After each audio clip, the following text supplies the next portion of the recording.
약함을 자랑한다는 것은 이러한 점으로 말씀 증거하겠습니다. 위대한 일 이룬 사람에 대해서 우리는 이런 생각할 때가 있습니다. 저분은 평안할 거야, 건강할 거야, 아무 문제 없을 거야. 사도행전에 바울 보면서 엄청 건강하겠지, 뭐 하루에도 뭐 스쿼트 200개씩 하고 매일 5km씩 뛰고. 그러나 이 본문을 보면요, 바울이 자기에게 육체에 가시가 있다는 고백합니다. 바울은 14년간 가시가 있었고 지금도 이 순간 찌르고 있다고 고백합니다. 하나님께 제거해달라고 3번 기도했습니다. 그러나 여전히 머물고 있습니다. 그리고 약함을 자랑합니다. 예수님 믿고 우리 헌신하고 봉사하다 보면 좋은 것만 있는 게 아니라 사라지지 않은 가시가 있을 때도 있습니다. 육신의 연약함, 질병, 또 경제적인 어려움들, 또 관계 속의 아픔들, 때로는 가정에서 나를 찌르는 사람이 있기도 하고. 왜 그러겠습니까? 우리를 약하게 해서 우리 어려움 속에 하나님을 의지하라는 것입니다. 가시라는 말은요, 헬라어 뜻을 보면 말뚝 또는 뾰족한 창입니다. 전쟁 중에 적군의 진군 속도를 늦추기 위해서 이 뾰족하게 박아놓은 그 말뚝과 같은 것입니다. 그 도로 다니다 보면 이렇게 과속 방지턱 있잖아요. 요즘 많이 없어진 것 같은데 예전에 이렇게 턱이 좀 나와가지고 빨리 가다가도 멈춰야 돼요. 우리 인생의 가시가 우리 발목을 잡고 우리를 멈춰 세우고 달려가지 못하게 할 때 있습니다. 왜 이런 가시를 주셨습니까? 자만하지 않게 하시려고. 7절 보니까 계시를 받은 것이 지극히 긍으로 나를 쳐서 너무 자만하지 않게끔. 14년 전 그가 셋째 하늘에 올라갔다고 합니다. 첫째, 둘째 지나서 셋째 하늘은 유대인들에 의하면 하나님의 보좌가 있는 가장 높은 하늘을 의미합니다. 거기까지 끌려 올라가서 바울은 다른 사람이 보지 못한 특별한 계시를 본 것입니다. 한마디로 요즘 뭐 기업으로 친다면 최측근이죠. 실세죠. 계시 받은 게 너무 크니까 어때 이제 우쭐댈 수 있는데, 여기 자만이라는 단어는 데살로니가 후서에 보면 불법의 사람, 적그리스도, 이단 교주, 그들에게 사용된 단어입니다. 자만할 수 있기 때문에 나를 쳐서 자만하지 않게 만든다는 거예요. 자만하다는 말은 풍선에 바람 들어가다, 그런 의미가 있다고 합니다. 우리에게 자만할 수 있는 유혹이 있거든요. 하나님 우리를 치셔서 자만하지 않게 만드신다는 거예요. 가시를 언제 주셨나 보면 은혜 받을 때 가시를 같이 주신 것입니다. 우리는 그러잖아요. 은혜와 사명 주시면 건강과 평안 주셔야죠. 선교의 길을 여셨으면 이제부터 정말 쌩쌩하게 만드셔야죠. 우린 그렇게 생각하는데 오히려 그때 은혜의 사명 주실 때 가시를 주신 것입니다. 바울의 선교여행 때 능력이 마저 그 박스 엘루마의 눈을 멀게 합니다. 그러면 어떻습니까? 우쭐댈 수 있는데 자만하려고 하는 그 순간에 그의 교만을 쳐버리는 거예요. 너는 여전히 연약한 인간이야. 너는 여전히 하나님만 의지해야 돼. 그걸 알려주는 거예요. 은혜 받는 것도 중요하지만 은혜 지키는 것이 중요합니다. 바울이 말하죠. 가시라는 은혜 통해서 자기를 치실 뿐 아니라 어때요? 내가 나를 쳐서 복종케 한다는 거예요. 스스로 하나님 앞에 쳐서 복종한다는 거예요. 하나님이 나를 쳐서 나를 약하게 할 때 있지만 적극적으로 나를 치는 게 뭐예요? 나로 하여금 내가 깨지는 선교의 현장, 내가 깨지는 헌신의 현장, 나를 아주 박살내는 거예요. 모험을 통해서, 영적인 모험을 통해서, 영적인 시도를 통해서. 또 하나가 가시는 그를 약하게 해서 하나님의 능력이 온전케 됨을 경험하게 합니다. 가시 제거해달라고 3번 기도했어요. 그랬더니 응답이 9절에 보니까 내 은혜가 내게 족하도다. 온전하다는 말, 헬라어 텔레이 타이, 완성한다는 거예요. 최고의 단계에 도달한다는 거예요. 약함 통해서 바울 안의 능력이 최고조로 올라간다는 거예요. 그 가시가 자만하지 않게 하려고 친다고 하죠. 친다는 말은 콜라 피제, 복식 선수가 상대방을 쓰러뜨리려고 연탄을 날리는 거예요. 두들겨 팬다는 거예요. 자기 자꾸 친다는 거예요. 얼마나 아프겠습니까? 얼마나 힘들겠습니까? 세데비의 교회 리고네 목사님 이야기를 많이 아실 겁니다. 목적이 이끄는 사람 책은 정말 전 세계적으로 베스트셀러 몇 천만 부가 팔렸죠. 이 리고네 목사님은요, 설교나 강연하려고 강단에 서면 아드레날린이 막 비정상적으로 분비가 돼서 시야도 흐려지고 막 열도 나고 두통도 나고 심지어는 공황장애도 올 때가 있대요. 그 느낌이 이렇다고 합니다. 아주 높은 엠파이어 스테이트 빌딩에 매달려서 그 밑을 내려다보는 아찔한 두려움을 그 설교 시간에 느낀다는 거예요. 그런 어려움들을. 그래서 처음에 이분이 개척해서 설교할 때 주만 의지하면서 간신히 설교했대요. 주님, 저는 한 번 이상은 절대 설교를 못합니다. 근데 교회가 또 부흥하잖아요. 예배당은 작으니까 또 예배를 부흥하고 있으니까 예배를 2번은 늘렸대요. 더 씨름하면서 기도했대요. 주님, 제가 2번은 되는데 3번은 안 될 것 같습니다. 막 주님 의지하는 거예요. 근데 또 교회가 부흥했습니다. 3부, 4부로 예배 늘리게 되고 결국 그의 영향력이 또 책을 통해서 이 나라 저 나라로 퍼지게 되고 하나님이 그에게 그 치명적인 약함을 허락하셔서 능력이 최고조로 올라가는 것을 경험시킨 것입니다. 우리는 그러잖아요. 내 컨디션이 좋아야 되고 집안에도 아무 문제가 없어야 되고 자녀도 잘 풀려야 되고 내가 자신감이 있어야만 일이 된다고 생각하는데 아닙니다. 때로는 몸이 비실비실할 때 있어요. 여전히 나를 치는 아픔들이 있을 때가 있어요. 삶에 부끄러운 주제들이 있어요. 그럼에도 하나님만 의지하면서 전진하는 것입니다. 저도 이렇게 예전 몇 번 말씀드렸죠. 2014년도인가요? 10년 전, 지금도 10년 전인데 그 목에 성대 폴립이 생겼습니다. 성대 폴립은 아실 거예요. 이제 음악하는 분들은 이 목이 이제 나가는 거예요. 이제 목소리 잘 안 나와요. 목에서 쇳소리가 나옵니다. 지금은 이제 목소리가 그래도 그나마 쌩쌩하죠. 10년 전에 일이 있어요. 성대 폴리 봤을 때는 안녕하세요. 그때 전도사였거든요. 민주롱 전도사입니다. 인사 자체가 부끄러웠어요. 사람들한테 인사하는 게 창피했어요. 목이 왜 그래요? 바로 질문 들어오고. 아니 뭐 이렇게 설교 어떻게 하려고 그래요? 바로 걱정이 날라오고. 그때 쉽지 않았어요. 막 성대 폴립이 그때 3, 4월쯤에 생겨가지고 2014년도 4월쯤 생겨서 결국은 이제 그해 가을쯤에 신학교에서 채플 드리다가 이렇게 예배 중에 이렇게 자연 치유가 됐거든요. 점점 목이 회복되는 게 느껴지더라고요. 점점점. 너무 신기했어요. 여러분, 신학교에서 채플은요, 죄송하지만 정말 신학생들이 드리기 힘든 예배입니다. 교수님들의 온갖 해박한 지식과 함께 그 시간을 들으면서 또 때로는 견뎌야 돼요. 물론 만만치 않은데, 여러분 아파 보세요. 그 예배도 귀합니다. 제가 오늘도 설교 제목 5시 15분쯤에 올렸죠? 옛날에 제가 한번 꼼수 부린 적이 있어요. 이 성도분들 오늘 많이 오셨는데, 성도분들이 갑자기 담임 목사님 설교 안 하면은, 또 갑자기 부교육자 제목 올라오면 또 미리 올리면 또 안 오겠지 하고, 옛날에 제가 꼼수 부린 적이 있어요. 설교 임박해가지고 15분 전에 올렸더니, 이찬종 한사님 그러더라고요. 목사님, 어차피 올 사람은 옵니다. 미리 올리십시오. 제가 오늘 5시 15분 딱 올렸는데, 그때 지하철 타신 분들은 이제 돌아갈 수가 없을 것이고, 많이 오셨을 건데, 그런 꼼수가 중요한 게 아니라 약해 보세요. 누구 설교 그거 안 따져요. 내가 너무 기름기가 팍팍 껴있으니까 그놈의 설교 맨날 골라가는 거예요. 맨날 내가 기름기가 쫙 빠지고 고난의 여정 속에 던져져 보십시오. 성경만 읽어줘도 오늘 설교 은혜 받았다 그러고 한 것도 없는데 그런 거예요. 내가 약해지고 부족해지잖아요. 모든 예배가 다 귀한 거예요. 그래서 제가 신학교 채플 드릴 때 그 성대 폴립이 치유된 거 보면서 제가 그때 느껴요. 그때 성대 폴립 상태로 철야 예배 설교한 적이 있거든요. 저기 지방에서 연락이 왔어요. 지방에 저 통영인가요? 거기 어느 교회가 담임 목사님 친구분이 이렇게 목회하신 분인데 연락이 왔대요. 제 설교를 듣고 어떻게 제 설교 들으셨는지. 그때 그분이 그랬대요. 전도사 주제에 설교 잘하네. 전도사 주제에 설교 잘하네. 지금 물론 칭찬인데 뭔지 아시겠죠? 그 뉘앙스가. 이것 봐라 이런 느낌. 그때 저는 되게 힘들었거든요. 목에 쇳소리가 나고 부끄럽고 창피하고 단위 설교조차 싫었고. 근데 그때 하나님이 말씀 증거하라고 해서 순종했을 때 그때 제가 세브란스 병원도 예약도 해놨었거든요. 이제 성대 폴립 제거 수술하려고. 근데 수술할 예약 날짜 잡아놨는데 수술하면 한 달간 말을 할 수가 없대요. 그때가 고성과 대만 선교 기간이었어요. 제가 수술을 안 했습니다. 왜요? 선교는 가야 되니까.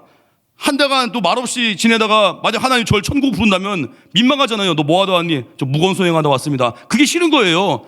그래서 그냥 수술 날짜 딜레이하고 그냥 선교 가서 선교 복음 증거하고 딜레이 되다가 가을쯤에 자연 치유된 거예요. 물론 다 사람마다 다 케이스 바이 케이스겠지만 저는 그랬어요. 그냥 하나님 약한 그대로 갑니다. 약한 그대로 설교합니다. 그때가 은혜가 제일 많았던 것 같아요. 하나님 앞에서 우리 연약할 때 하나님 의지하십시오. 약하게 해서 능력이 최고조 온좋게 됩니다. 콜라, 피제, 우리를 친 때, 우리 깨뜨릴 때, 두들겨 패는 것 같을 때 하나님만 의지하십시오. 그래서 세 번째가 가시의 은혜를 자랑하는 겁니다. 자만하지 않게 하십니다. 은혜가 머물고 최고조로 이른다는 거예요. 그래서 우리는 가시의 은혜를 자랑한다는 거예요. 가시의 은혜의 자랑의 의미가 뭐겠습니까? 첫 번째가 가시의 존재와 가치를 인정하는 것입니다. 바울이 3번 기도했죠. 이것은 예수님의 겟세마네 동산의 기도와도 같을 것입니다. 예수님이 겟세마네 기도 통해서 아버지의 뜻을 받아들이셨습니다. 십자가 받아들이신 거예요. 비천과 고통 속에 가장 큰 구속의 은혜가 임한 것입니다. 바울이 이걸 깨달은 거예요. 없애달라고 했지만 당신의 뜻을 이루어 가시는 통로구나. 이걸 바울은 깨달은 것입니다. 유종호 사모님 아들 이야기 한번 들려드릴까요? 이분의 큰아들이 군대 갔을 때 이야기입니다. 어려서부터 천식기가 있어서 기침으로 고생을 많이 했대요. 근데 어머니가 군대 면회 갔습니다. 근데 그 큰아들이 얘기합니다. 자기 내부만 선임병이 막 괴롭힌다는 거예요. 저는 이 괴롭힘을 압니다. 제가 군생활 31사단 제가 출신인데 예비역 병장 출신인데 제가 갔던 그 군대 내무반이요 별명이 지옥의 내무반이었어요. 그 선임들의 갈굼은 이로 말할 수 없는, 물론 제 선임병이 군종병인데 그 군종병의 그 한 사람의 눈물과 희생으로 초창기 때 한 3-4명 교회 가던 그 부대가, 그 중대가 나중 제대할 때니까 어마어마하게 교회에 갔거든요. 한 사람의 희생과 눈물. 저 군종병 지금 연락하고 지내는데 어쨌든 이 선임병 괴롭힘은 쉽지 않습니다. 그걸 이겨나가야 되는 거예요. 선으로 악을 이기는 건데 유종호 사모님 아들이 얘기합니다. 자기 내후반 선임병이 자기 괴롭힌다는 거예요. 식사하기 전에 연병장을 한 바퀴 뛰고 완전 군장을 또 하고 뛰래요. 그 다음에 와서 밥을 먹으라는 겁니다. 이게 말이나 되는 것이니까. 뛰다 보면 천식 때문에 숨이 차서 가다가 쉬기도 하고 또 가다가 또 막 헥헥거리고 한 바퀴 돌고 오면 너무 늦어져서 늦게 왔으니 밥 먹지 마라라고 선임병이 그러더래요. 그 말들은 어머니가 유종옥 사모님 마음이 아프잖아요. 사모님이 권면했다고 합니다.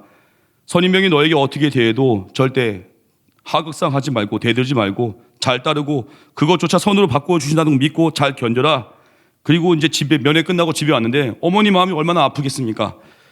그래서 그 면회 이후에 사모님께서 새벽기도 끝나고 나면 아들이 아침에 연병장 돌 만한 그 시간대에 그 교회 근처에 있는 초등학교에 가셨대요. 그리고 사모님이 뛰는 거예요, 같이. 아들을 생각하면서. 뛰면서 기도했다고 합니다. 하나님, 우리 아들이 천식으로 지금 호흡이 가빠서 못 뛰는데 힘을 주셔서 연병장 잘 돌게 해주세요. 매일 아침 사모님도 뛰면서 기도했대요. 아들 생각하면서. 우리 아들 지금 완전 군장하고 뛰고 있겠지. 그 어머니 마음 얼마나 짠합니까? 한 달쯤 지나서 아들에게 편지가 왔습니다. 어머니, 저는 오늘에서야 하나님의 복이 시련이란 가면을 쓰고 오는 것을 알았습니다. 그동안 연병장 뛰면서 때론 화가 나고 자존심도 상하고 그날로 끝장낼 생각을 했습니다. 그러나 오늘 완전 군장하고 구보를 하면서 엉엉 울고 말았습니다. 늘 구보 때 천식으로 숨이 막히고 뛰지 못하고 쓰러졌는데 오늘 아무렇지도 않게 거뜬히 다 뛸 수 있었습니다. 하나님이 그 선임병을 통해서 저의 지병인 천식을 고쳐주신 것입니다. 그 상관이 너무 고마워서 고맙다고 밝게 웃으면서 격려를 했더니 의아한 표정을 지으면서 내일부터는 뛰지 마 그랬습니다. 뛰지 말래요. 선임병이 아주 약 올랐겠죠. 야, 그거 괴롭혔더니 더 웃고 잘 뛰네 하고.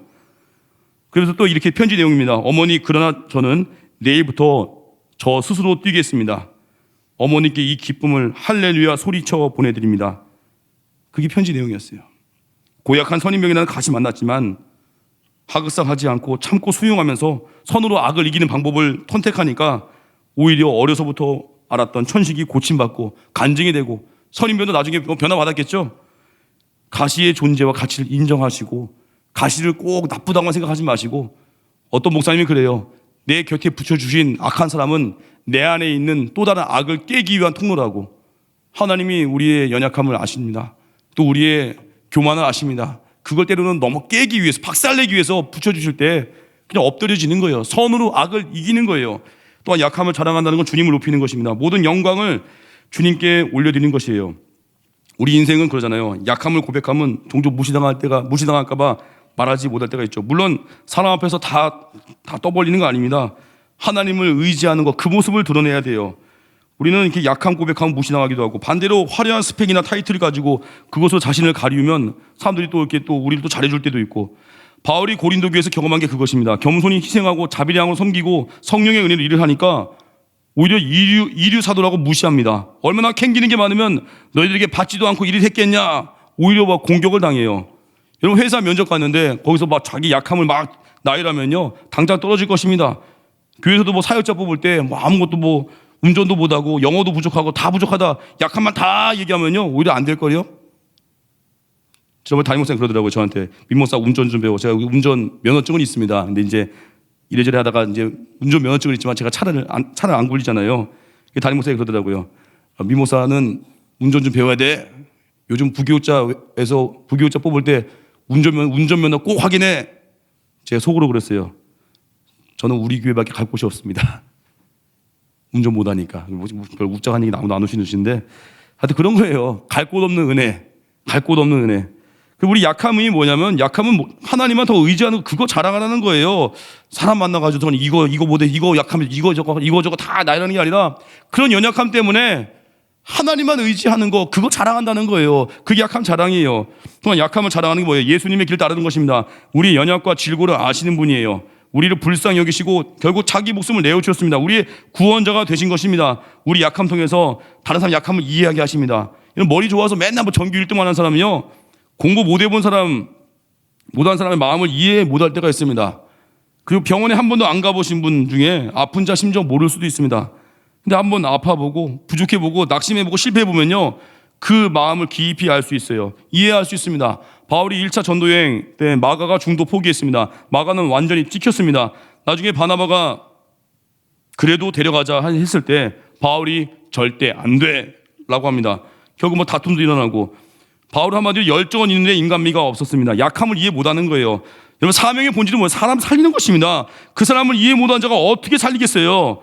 근데 바울은 육체의 가시를 통해서 마가를 포용하는 사람이 된 것입니다. 아픔을 이해한 것이에요. 미국에서 흑인 노예 해방 운동을 일으킨 배우에 쓰임받은 책이 있습니다. 엉클 톰스 케빈, 톰 아저씨의 오두막이라는 책인데 1852년 작품입니다.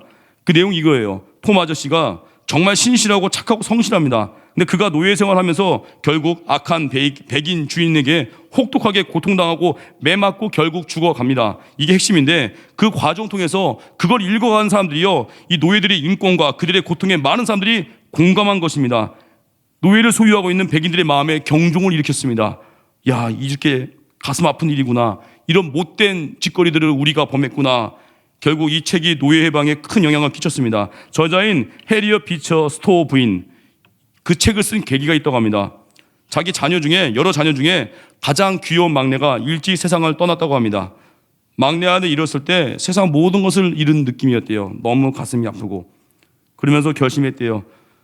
이 세상에는 나와 같은 슬픔 당한 사람이 얼마나 많을까, 이런 생각을 하면서 마음에 결심한 거예요. 그들을 위로해야겠다. 그러다가 흑인들의 형편을 봤습니다. 그런데 흑인 어머니는 자녀가 죽지 않아도 다른 사람에게 팔려감으로써 나와 같은 슬픔을 당하고 있구나, 가족이 생리별 당하는 그 슬픔을 깊이 느낀 거예요. 자기 막내 아들 이름을 통해서 흑인들의 아픔을 보게 된 거예요. 책을 쓴 거예요. 영향력을 준 거예요. 아픔이 오히려 사명이 됐죠. 그리고 그 책이 많은 미국 사람들의 양심을 찌르게 되었습니다.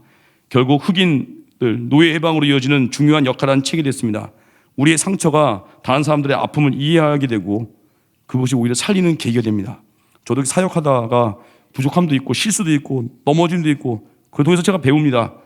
누군가를 끝까지 기다려주는 것이 얼마나 귀한 것이고 얼마나 아름다운 것이고, 한 사람을 포용할 수 있는 그 예수님의 그 인격의 그릇까지 내가 성장해야겠구나, 그걸 많이 배우게 됩니다.